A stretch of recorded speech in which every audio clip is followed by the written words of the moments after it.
the NBA has a ton of question marks this year, and one of them is who's going to break out this year? Who's going to put that team over the hump? Who's going to make this team better than they should be? And in today's video, we're going to talk about all these breakout players. I have about 6 for you, but if you would like to, make sure you hit the subscribe button if you're interested in NBA content every single day, and like this video if you enjoyed it. So I'm going to hop into it. First guy, Donte DiVincenzo of the Bucks.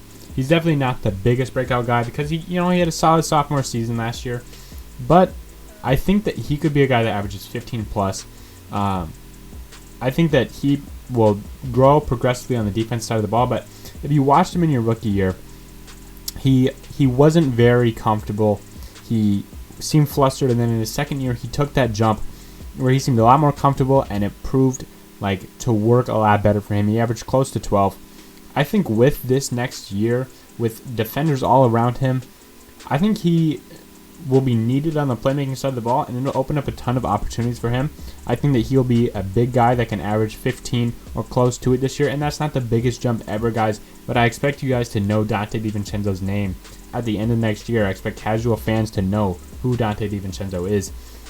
So, not the biggest breakout, but definitely a guy that I want you guys to keep your eye on. Coby White is a lot of the same for me. He had a great rookie year. I expect him to be averaging 15 this year. I think that he's going to break out as a scorer and a playmaker. That roster didn't even make a lot of changes. I just think he got a lot more comfortable, sort of like Donte in his first year going to his second year. I think Coby White would do better than that just because he's a better player.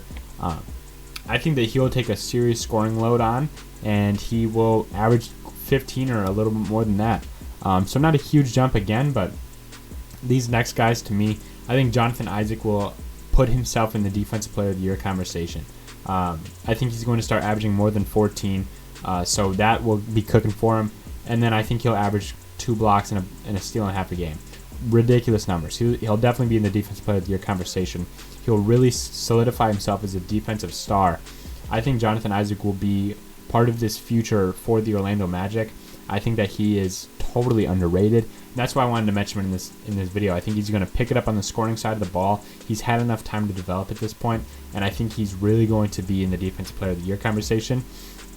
Going out from this, Shai Gilgeous-Alexander, I know we already know who he is. I know he's already a star in the making, but I think next year is where he solidifies himself as a borderline all-star. I don't think he gets it, but with Chris Paul out, totally gone, I think Shai's going to absolutely go nuts. I think he's going to average close to 24.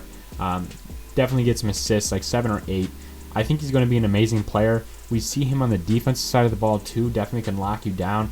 I love Shai's game, and I think he's going to take a ginormous leap going into this next year. And the last 2 were my biggest breakout guys. I know this video has been incredibly short so far, but these last 2 are incredibly big for me. RJ Barrett. He had a decent rookie year, was very inefficient. But New York is looking like they're already ready to give up on him. Do not do that. I think this guy's going to be a scoring machine throughout his career. I think over this next year, he's going to average close to 20, a lot better efficiency. I think he's going to be more of a playmaker. Never really did that at Duke, but I think he's going to be the star of this New York Knicks team, and especially going forward. But I think this next year, he's going to really pop out, be the leading scorer on that team, leading a playmaker on that team. I think that he will lead that team into, he's not going to lead them anywhere wins-wise, but I think he's going to have a couple of these games where he drops 35 plus, or he surprises you.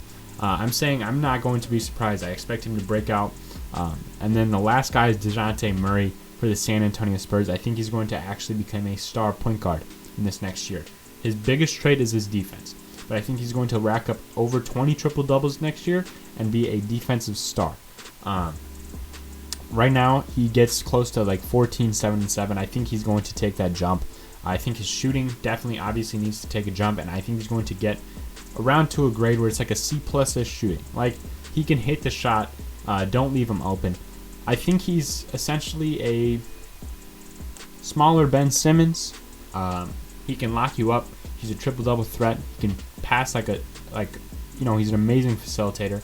I think that DeJounte Murray and RJ Barrett are really the guys you're going to want to watch out for into this next year. And I'm saying don't be surprised when Isaac is in the Defensive Player of the Year conversation. Gilgeous is a borderline all-star. Kobe White and Dante DiVincenzo were taking leaps where they're averaging 15 plus. I don't be surprised, guys. I called it, come back to this video if Dante's averaging like 6 points a game or whatever. But expect these guys to do really well. Know their names, learn them before the season starts, because I'm telling you, these guys are going to be big, especially RJ Barrett and DeJounte Murray. I know this video was pretty short. Drop your breakout players down below. I'm not going to mention guys like Luka, guys like John Morant. Like, yeah, we know they're superstars in the making. They had amazing years last year. There's no reason for me to say, oh, Luka's going to go from 26 to 30. He's a breakout guy. Like, a breakout guy to me, that's not really the definition. To me, these guys are breakout guys. Even John Isaac and Shai Gilgeous-Alexander are like, is he really a breakout guy? But I think with the jumps they'll take, yes. But I'm not going to mention the superstars that are stars already. So I'll see you guys in the next one. Make sure you drop your comments down below of who I missed, who you don't think will break out that I put on here. And I'll see you guys in the next one, alright? Peace.